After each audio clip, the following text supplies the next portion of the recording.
reestruturar um setor sem gerar trauma, né? É um desafio muito grande esse, porque quando você vai falar de uma reestruturação de um setor, de uma área, nós temos gente envolvida nessas mudanças e gera impacto, né?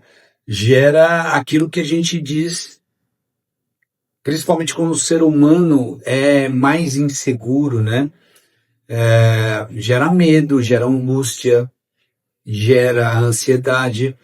E você fazer isso sem criar grandes traumas, e não é trauma só na pessoa, né? Mas principalmente criar um trauma que vai gerar um resultado negativo àquela mudança, né? Então, eu vejo algumas curas para esse tipo de situação, né? Primeiro, a promoção antecipada desta mudança, né?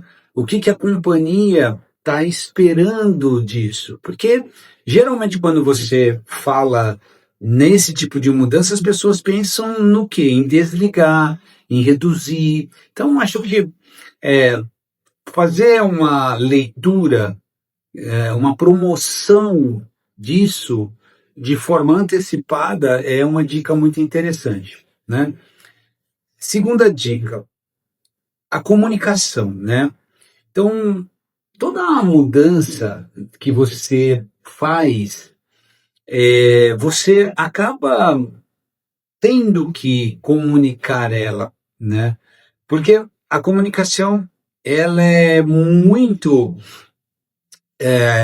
tem muita responsabilidade de quem está fazendo essa comunicação, né? E isso é fundamental no nosso entendimento para que esse trauma não seja gerado. Então, a comunicação, ela precisa vir com o passo a passo, ela precisa ter ali, como eu já disse, assim, os objetivos, ter uma lista do que vai acontecer, em que ordem do tempo isso vai existir. Outro ponto que eu acho fundamental para evitar traumas, né, nessas mudanças de estrutura, é que você pegue os teus pares de confiança, aqueles que realmente estão dentro desse legado, desse fechamento com você, e faça um pacto de entendimento dessa estratégia para que eles comprem isso. Porque qual é o problema quando um gestor teu que precisa fazer com que esta mudança pare de pé, ele não compre essa ideia? Qual é o grande problema? É que ele vai passar para frente este trauma que provavelmente já está nele, porque ele não acredita que aquilo, de repente, é o melhor para a empresa, é o melhor para a área.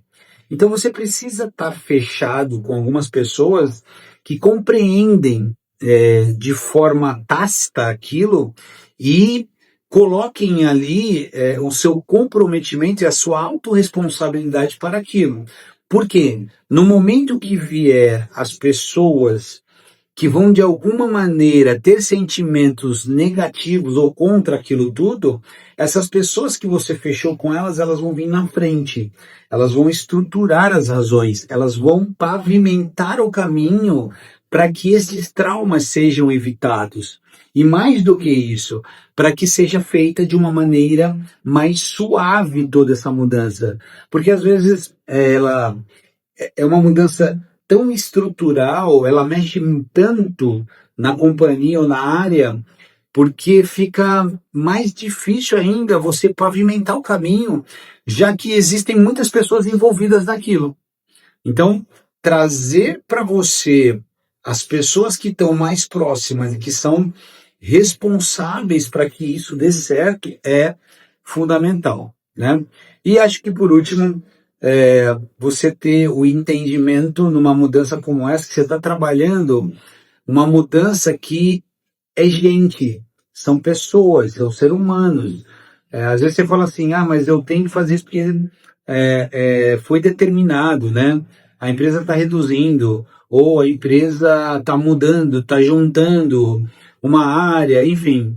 e você fica com aquela ideia de que você tem que fazer, acabou e pronto. Não é assim.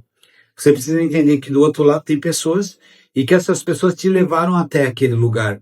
Então, nada melhor que nesse momento você entender que gente cuida de gente. E se gente cuida de gente, você pode fazer isso da melhor maneira possível, não só olhando o lado racional da mudança, mas também olhando para o lado emocional. As pessoas são feitas de emoção, são feitas de sentimentos. E você também investir um pouco do seu tempo para cuidar disso é fundamental para evitar traumas nas pessoas, mas mais do que isso, traumas que podem refletir em resultados negativos nessas mudanças que você tem que fazer ou precisa fazer.